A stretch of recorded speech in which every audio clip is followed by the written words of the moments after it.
नमस्कार, मैं आपके साथ रंजना रावत और आप देख रहे हैं जोहार झारखंड। बुलेटिन की शुरुआत करते हैं और बड़ी खबर आपको बता दें। झारखंड विधानसभा में आज सरकार मॉब लिंचिंग रोकने के लिए विधेयक लाने की तैयारी में है और इस विधेयक के कानून बनने पर भीड़ हिंसा के दोषी व्यक्ति या व्यक्तियों को उम्र कैद तक की सजा सुनाई जा सकेगी। विधेयक में सजा के अलावे गवाह की सुरक्षा, पीड़ित पक्ष को मुआवजा जैसे कई प्रावधान किए गए हैं और जुर्माने के तौर पर लाखों रुपए अर्थदंड भी लगाए जाएंगे और इसके अलावा चल अचल संपत्ति भी जब्त की जा सकती है। दरअसल मुख्यमंत्री हेमंत सोरेन कई मौकों पर राज्य में मॉब लिंचिंग को रोकने के लिए कड़ा कानून बनाने की घोषणा कर चुके हैं और तैयार अध्यादेश के अनुसार अपराध साबित होने पर 3 वर्गों में सजा के प्रावधान हैं। और इस पर अधिक जानकारी के साथ हमारे संवाददाता अविनाश कुमार रांची से इस वक्त हमारे साथ लाइव जुड़ गए हैं। अविनाश, देखिए, झारखंड में मॉब लिंचिंग कहीं ना कहीं एक गंभीर समस्या है और इसी को रोकने के लिए, भीड़ की हिंसा को रोकने के लिए आज सदन में पेश किया जा सकता है ये विधेयक। तो क्या कुछ आपके पास अधिक जानकारी है?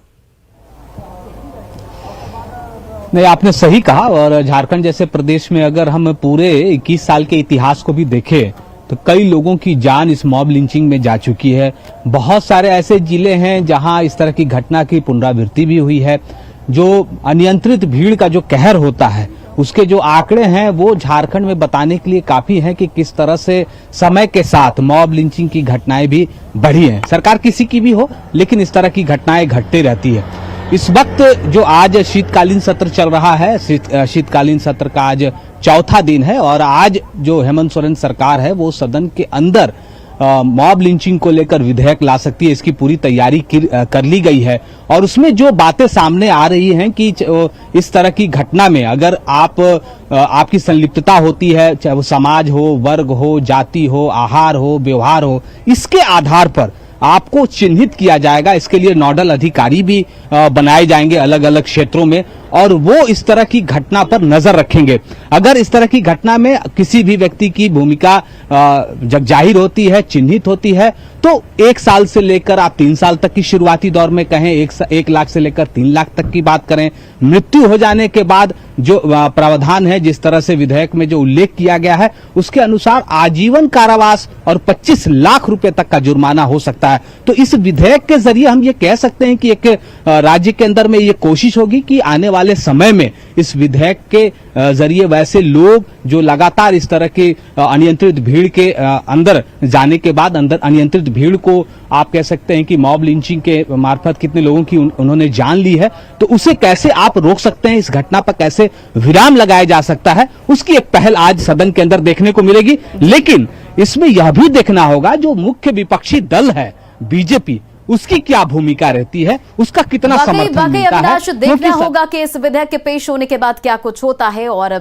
जो बीजेपी है वो भी क्या कुछ करते हैं। चलिए बढ़ते हैं अगली खबर की ओर। और झारखंड पेट्रोलियम डीलर्स एसोसिएशन लगातार पेट्रोल डीजल पर वैट की दरें घटाने की मांग कर रहा है, लेकिन सरकार एसोसिएशन की मांग नहीं मान रही है और ऐसे में पेट्रोलियम डीलर्स एसोसिएशन ने आज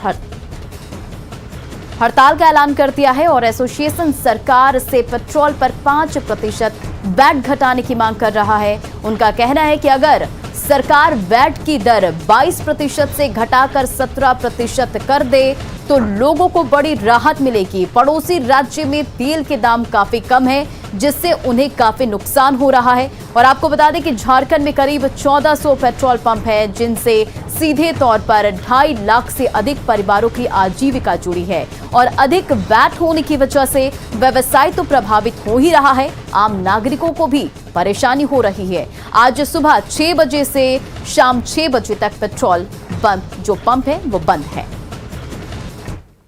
तो राज्य भर के पेट्रोल पंप आज बंद हैं। इसकी सबसे बड़ी वजह यह है कि जो पेट्रोल पंप के संचालक है वो राज्य सरकार से मांग कर रहे हैं कि जो वैट की दर है उसे राज्य में कम किया जाए, ताकि एक तरीके से पेट्रोल पंप के जो संचालक उन्हें सहूलियत हो, आम आदमी को भी सहूलियत हो। जब से इसकी घोषणा की गई है कि आज बंद रहेगा पेट्रोल पंप, लगातार जो यहाँ पर लोग जो हैं आप देख रहे हैं कि पेट्रोल पंप पर अपने वाहनों में तेल भराने के लिए पहुँच रहे हैं, लेकिन मायूस होकर लौट रहे हैं। आप यहाँ तेल भराने के लिए पहुंचे थे? हाँ सर, मुझे अभी रिम्स जाना था और यहाँ पे आए तो पेट्रोल पंप बंद है, तो काफ़ी परेशानी हो रही इससे। अब पेट्रोल है नहीं, रिम्स भी जाने इतना नहीं और घर भी नहीं जा सकते। आप देख रहे हैं कि लोग लगातार यहाँ पहुँच रहे हैं, ये भी पहुँचे हैं। यहाँ आए आपको मालूम हुआ कि तेल नहीं मिल रहा है, कितनी मायूसी है? थोड़ा तो मायूसी होगा, दिक्कत होगा आने जाने में, थोड़ा सा पेट्रोल का। लेकिन लगातार आज जो है वाहनों के साथ यहाँ लोग पहुँच रहे हैं, लेकिन उन्हें मायूसी झेलनी पड़ रही है। यहाँ पेट्रोल नहीं मिल रहा है, डीजल नहीं मिल रहा है। हमारे साथ जो है छोटानागपुर पेट्रोलियम डीलर एसोसिएशन के सचिव हैं। जो मुख्य मांग आप लोगों की क्या है?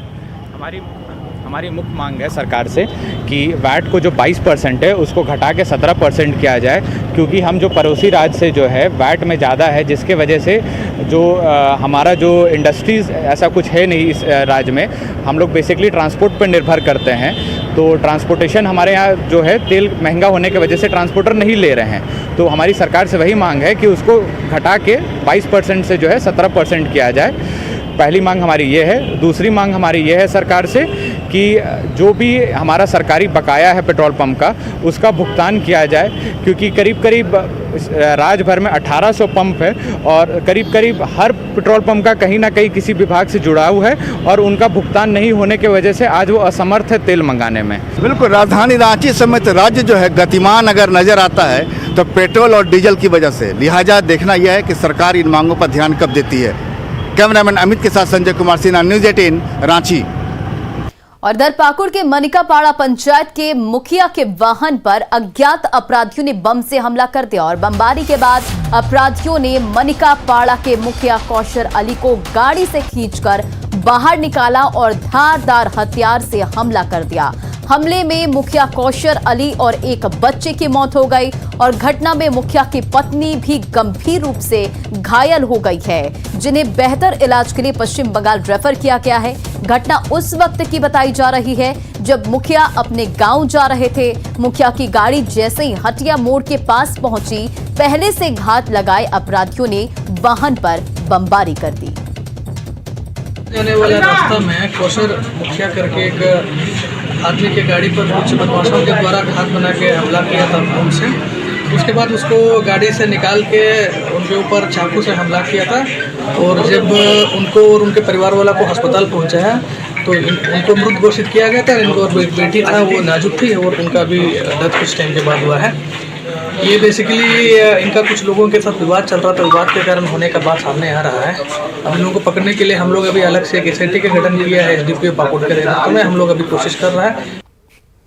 रांची में ठंड का रिकॉर्ड रोज टूट रहा है और कांके में आज न्यूनतम तापमान 1.5 डिग्री सेल्सियस दर्ज किया गया। मौसम विभाग का कहना है कि आने वाले दिनों में ठंड और बढ़ेगी और इस ठंड में सबसे बड़ी चुनौती फसलों को बचाना है। हम इस समय मौजूद हैं बिरसा एग्रीकल्चर जो यूनिवर्सिटी है उसके कृषि मौसम वेधशाला में, जहां की आप देख रहे हैं कि हर सुबह तापमान नोट किया जाता है। और आज रांची के जो कांके क्षेत्र का तापमान है रिकॉर्ड स्तर पर पहुंचा है। पारा जो है 1.5 डिग्री सेल्सियस पर यहाँ पर पारा है। और आप यहाँ पर देख रहे हैं कि हमारे साथ अभय जी हैं जो कि फील्ड ओवरसीयर हैं। वो बताएंगे कि आज सुबह पारा जो है कितने पर है। आज का न्यूनतम तापमान 1.5 है और अधिकतम तापमान है 20.8, जो कि आज का रिकॉर्ड किया गया है 1.5 मिनिमम तापमान। तो इस साल का अभी तक का सबसे न्यूनतम है। सबसे कम न्यूनतम तापमान 1.5 है आज का, इस साल का यानी मंगलवार की सुबह आज का जो 1.5 डिग्री जो पारा पहुंचा है वो रिकॉर्ड स्तर पर है। इससे पहले कभी नहीं पहुंचा था। नहीं पहुंचा, नहीं पहुंचा। तो आप देख रहे हैं, जरा इधर आइएगा, आप देख रहे हैं कि यहाँ पर 2 थर्मामीटर हैं। 2 थर्मामीटर है। ऊपर में है मैक्सिमम टेम्परेचर, नीचे है मिनिमम टेम्परेचर, जो कि अभी का जाड़ा के दिन में मिनिमम का पूछा जाता है न्यूनतम तापमान। हो सकता है अभी 1.5 हुआ है। तो यहाँ पर देख रहे हैं कि कई तरह की मशीनें लगाई गई हैं। विंड डायरेक्शन है, विंड डायरेक्शन है, पूर्व पश्चिम उत्तर दक्षिण की दिशा बताती है हवा, और विंड स्पीड है कितने हवा की रफ्तार रही जी। और फिर लास्ट में है सनसाइड रिकॉर्डेड, जो कि सूरज की किरणें कितने घंटे मिली। तो आप देख रहे हैं कि तमाम मशीनें हैं यहाँ पर लगाई गई हैं जो हवा की रफ्तार को बताती हैं, साथ ही हवा किस दिशा से आ रही है वो बताती है। बिरसा एग्रीकल्चर यूनिवर्सिटी में वैसे भी जो है यहाँ पर रिसर्च वर्क होता है, जो भी चाहे धान हो, गेहूं हो, सब्जी की फसल हो, तमाम फसल पर मौसम का असर किस तरह होता है, किस तरह के नए नए रिसर्च पर जो नए नए जो ब्रीड होते हैं, जो बीज होते हैं, वो बीज जो है जो शोध के बाद उन पर रिसर्च होता है। मौसम का तापमान कितना डिग्री टेम्परेचर चाहिए, तमाम चीज़ों को लेकर के हर दिन कांके क्षेत्र में यहाँ पर साल के हर दिन टेम्परेचर नोट किया जाता है। ये टेम्परेचर नोट करके आप लोग कहाँ भेजते हैं? इन टेम्परेचर हम लोग पूरे झारखंड में भेजते हैं। हाँ। और जहाँ भी एग्रीकल्चर जहाँ रहते हैं उसको वहाँ हम लोग भेज देते हैं टेम्परेचर की। इसमें आपको डाटा शीट में भी भराता है टेम्परेचर कितना ही रहा। रिसर्च वर्क में कम पड़ता है ज़्यादा। जैसे आप सोइंग कर देते हैं तो जर्मेशन में टाइम लगता है, जहाँ 4 से 1 सप्ताह में वहाँ 15 दिन लगता है जर्मेशन करने में। बिल्कुल, अगर आप भी ठंड का लुत्फ उठाना चाहते हैं तो कहीं शिमला मसूरी जाने की ज़रूरत नहीं है, पास में ही रांची है। चले आइए, ठंड का लुत्फ उठाइए। कैमरामैन अमित के साथ संजय कुमार सिन्हा, न्यूज़ 18 रांची। और इधर रामगढ़ में ठंड का प्रकोप बढ़ता जा रहा है। पारा 6 डिग्री तक लुढ़क गया है। कड़ाके की ठंड में प्रशासन की तरफ से अलाव का कोई इंतजाम नहीं किया गया है और रामगढ़ मुख्य बस स्टैंड पर सैकड़ों यात्री यूपी, बिहार, छत्तीसगढ़ और झारखंड के विभिन्न जिलों के लिए बस पकड़ने के लिए पहुंचते हैं। बस एजेंटों ने खुद से अलाव की व्यवस्था की है। ठंड से आम यात्री और दुकानदार काफी परेशान हैं। इतनी ठंड है, पारा डिग्री 5 गिर चुका है और बस स्टैंड में आए हुए यात्री गण को कोई सुविधा हमारे कैंटोनमेंट के बोर्ड की तरफ से कुछ नहीं मिला है और ठंड से कितने आदमी को परेशानियां उठाना पड़ रहा है। बहुत ठंड में परेशानी हो रही है। कैंटोनमेंट हम लोग को लकड़ी ही नहीं दिया जा रहा है। लकड़ी घर से लकड़ी ला के हम लोग जला रहे हैं। यहाँ पर कैंटोनमेंट से ये अपील करेंगे कि कम से कम लकड़ी तो दे हम लोगों को। और जामताड़ा में ठंड का असर दिख रहा है। सुबह का न्यूनतम तापमान 5 डिग्री दर्ज किया गया। ऐसे में ठंड अधिक होने से लोग जरूरी काम से ही घर से बाहर निकल रहे हैं। और देखिए संवाददाता सुमन भट्टाचार्य की ये रिपोर्ट। जामताड़ा जिले में इस समय कड़ाके की सर्दी पड़ गई है। ठंडी हवाओं की वजह से ठिठुरन भी बढ़ गई है। लगातार चल रहे ठंडी हवाओं से जिले के तापमान में काफी गिरावट दर्ज की गई है। आज सुबह का न्यूनतम तापमान 5 डिग्री के आसपास दर्ज की गई है। वहीं अधिकतम तापमान आज 22 डिग्री रहने की उम्मीद मौसम विभाग द्वारा जताई जा रही है। हालांकि कल मौसम विभाग ने ये उम्मीद जताई थी कि न्यूनतम तापमान 9 डिग्री के आसपास रहेगी, लेकिन जिले के न्यूनतम तापमान 5 डिग्री दर्ज किया गया, जो कि मौसम विभाग के अनुमान से भी काफी नीचे है। बताई जा रही है कि यह ठंड जो है 21 दिसंबर तक जारी रहेगा। उसके बाद तापमान में थोड़ी वृद्धि हो सकती है। सुमन भट्टाचार्य, न्यूज़ 18 जामताड़ा। और अब बात है बोकारो के मौसम के मिजाज की। दरअसल पछिया हवा चलने की वजह से जिले का तापमान गिरते हुए 7 डिग्री तक पहुंच चुका है, जबकि ग्रामीण इलाकों में पारे में और भी ज्यादा गिरावट दर्ज की गई है। ठंड की वजह से एक तरफ लोग घरों से कम निकल रहे हैं, तो दूसरी ओर काम अधिक होने के कारण लोग काम के साथ धूप में बैठकर ठंड को भगाने का प्रयास कर रहे हैं। बोकारो में ठंड का प्रकोप बढ़ गया है। हम कह सकते हैं कि पारा लगातार कई दिनों से नीचे जा रहा है और अभी बोकारो में 7 डिग्री पारा, अगर शहर की बात करें तो 7 डिग्री है। वहीं अगर गोमिया क्षेत्र की बात करें तो पारा और नीचे आया है, जिस कारण शीतलहरी चलने के कारण काफ़ी ठंड बढ़ी हुई। आप दिखा सकते हैं कि कई लोग जो हैं वो जो धूप का मजा ले रहे हैं और ठंड जो है वो काफ़ी है। हवा, सर्द हवा चल रही है, इस कारण लोग भी परेशान हैं। आइए हम बात करते हैं। एक चीज बताइए, क्या नाम हुआ आपका? प्रमोद कुमार। कैसा ठंडा है बताइए? बहुत ज़्यादा ठंडा है, पछिया हवा चल रहा है ना 10 दिन से, इसलिए ठंडक बहुत ज़्यादा लग रहा है। रात दिन दोनों टाइम धूप का मजा ले रहे हैं। हाँ, दिन में तो धूप का है, लेकिन हवा पछुआ हवा चल रहा है, जिसकी वजह से ठंड बहुत ज़्यादा है। बताइए कितना ठंड का प्रकोप क्या है? ठंड का प्रकोप बहुत बढ़ गया है इधर 5-6 दिन से, बहुत बढ़ गया है। सुबह तो ठंडी बहुत रहता है, सुबह ड्यूटी जाने मन जाते हैं। अभी वैसे लेने आए, लंच हुआ है तो वैसे भी हाँ ठंड तो है, कड़ाके की ठंड, बहुत ठंड। और बिरसा कृषि विश्वविद्यालय में भारतीय कृषि विश्वविद्यालय संघ का 45वां वार्षिक अधिवेशन आयोजित किया गया। राज्यपाल रमेश बैस ने दीप प्रज्वलित कर कार्यक्रम का उद्घाटन किया और इस दौरान राज्यपाल ने कई प्रमुख बातें कही। कार्यक्रम में प्रकृति, खेती से जोड़ने पर भी चर्चा की गई।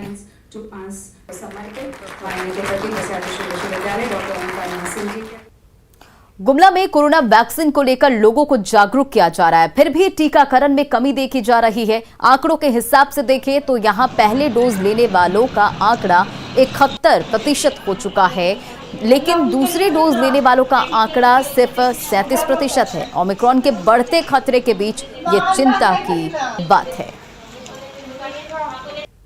लगातार जिला प्रशासन के पहल के बावजूद वैक्सीनेशन की जो स्थिति होनी चाहिए वो नहीं है। लगातार गिरावट दर्ज की जा रही है गुमला में वैक्सीनेशन को लेकर के।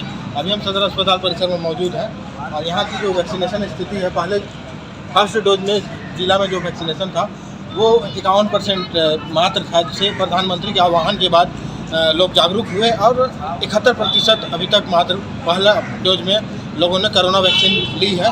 वहीं दूसरी डोज की बात करें तो मात्र 37 से 38% अभी तक वैक्सीनेशन का जो दूसरा डोज है वो हो पाया है।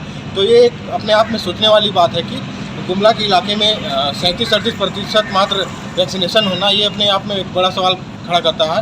खास करके बात करें तो जिला प्रशासन पूरी तरह लगी हुई है हर घर दस्तक के माध्यम से और विभिन्न माध्यमों से ग्रामीणों के बीच में जाकर के वैक्सीनेशन देने का काम कर रही है, लेकिन भी अभी भी गुमला के ग्रामीण क्षेत्र के लोग हैं जो जागरूक नहीं हैं, जिस कारण वो वैक्सीनेशन लेने से कतरा रहे हैं। हालांकि प्रशासन के प्रयास के कारण कुछ बढ़ोतरी जरूर हुई है, लेकिन जो होना चाहिए था जो वैक्सीनेशन की स्थिति वो नहीं हो पाई है। रुपेश कुमार भगत, न्यूज़ 18 गुमला। कोरोना को लेकर राज्य भर में एक तरफ जहां वैक्सीनेशन युद्ध स्तर पर किया जा रहा है, वहीं बोकारो जिले का प्रदर्शन सेकेंड डोज को लेकर काफी खराब है। जिले में अभी तक 40% लोगों की ही कोरोना वैक्सीनेशन की दूसरी डोज लगाई गई है। वैक्सीनेशन को गांव-गांव तक ले जाने की बात जरूर कही जा रही है, लेकिन जिस प्रकार से कोरोना की तीसरी लहर की आहट के बीच आंकड़े सामने आए हैं वो चिंताजनक है। ऐसे में स्थिति का ठीक न होना स्वास्थ्य विभाग के दावों की पोल खोलता है। बोकारो जिले में वैक्सीनेशन की स्थिति ठीक नहीं है। एक आंकड़े के मुताबिक मात्र 40% लोग ही अभी तक सेकेंड डोज कोरोना वैक्सीन का ले चुके हैं। ऐसे में हम एक तस्वीर दिखाना चाहते हैं कि यह सेक्टर 5 का वैक्सीनेशन सेंटर है, जहां यहाँ वैक्सीनेशन, और आप देख सकते हैं कि लोग यहाँ वैक्सीन लेने के लिए आ रहे हैं और जा भी रहे हैं। आप तस्वीरों में देख सकते हैं कि काफ़ी लोग जो हैं वो वैक्सीन लेने के लिए यहाँ आए हुए हैं और लोग वैक्सीन लेने के लिए जा भी रहे हैं। हम तस्वीरों में आपको दिखाना चाहते हैं कि लोग जिस प्रकार से वैक्सीन लेने के लिए आ रहे हैं, लेकिन जो आंकड़ा बोकारो में सेकेंड डोज को लेकर है वो कहीं से भी ठीक नहीं है। हम कह सकते हैं कि जिस प्रकार से स्थिति है, ऐसे में बोकारो में सेकेंड डोज वैक्सीनेशन की जो रफ्तार है वो बढ़नी चाहिए, क्योंकि जिस प्रकार से ओमिक्रॉन का जो असर एक बार फिर से भारत में दिख रहा है, ऐसे में सेकेंड डोज को लेकर जिला प्रशासन, स्वास्थ्य विभाग को इस ओर आगे बढ़ना होगा, तभी जो सेकेंड डोज की जो संख्या है वो काफी बढ़ेगी और इसका लाभ सीधे तौर पर लोगों को होगा और कोरोना संक्रमण से बचाव भी हो सकेगा। मृत्युंजय कुमार, न्यूज़ 18 बोकारो। झारखंड के नक्सल प्रभावित 16 जिलों में परिवारों को राहत और पुनर्वास के लिए सरकार ने पुलिस मुख्यालय को निर्देश दिया है। श्रम विभाग ने नक्सली हिंसा से प्रभावित परिवारों के युवतियों को आईआईटी में नामांकन कराने का फैसला लिया है। वहीं इस मामले पर श्रम मंत्री सत्यानंद भोक्ता का कहना है कि सरकार नक्सल पीड़ितों को कुशल बनाकर रोजगार देने की कवायद में जुटी है। नक्सल प्रभावित में जो पीड़ित है उनका तो लाभ मिलना ही मिलना है। जो पीड़ित नहीं है, गरीब हैं, बेसहारा हैं, जिनका पति नहीं है, किसी पति है तो विकलांग है, कोई महिलाएं पढ़ने लिखने में एजुकेटेड हैं, चाहती है हम कुछ काम करें, कुछ हाथ का हुनर है, कुछ सीखना चाहती, कुछ जानना चाहती, कुछ करना चाहती है, तो वैसे महिलाओं को सरकार ने मनोबल। जो पीड़ित परिवार हैं उनके जो बच्चे हैं उनके लिए जो आईटीआई कोर्सेज वगैरह कराने के दृष्टिकोण से उनके प्रस्ताव मांगे गए हैं और इसमें पुलिस मुख्यालय की ओर से कार्य किया जा रहा है और वैसे परिवारों को चिन्हित करके उनकी सूची भेजी जाएगी सरकार में और उसमें फिर उनके नियोजन से संबंधित और उनकी ट्रेनिंग के संबंधित जो आगे की कार्रवाई है वो की जाएगी। ये अभी एक अच्छा प्रस्ताव है और इस पे और जोहार झारखंड के इस बुलेटिन में फिलहाल इतना ही। बने रहे आप न्यूज़ 18 बिहार झारखंड के साथ।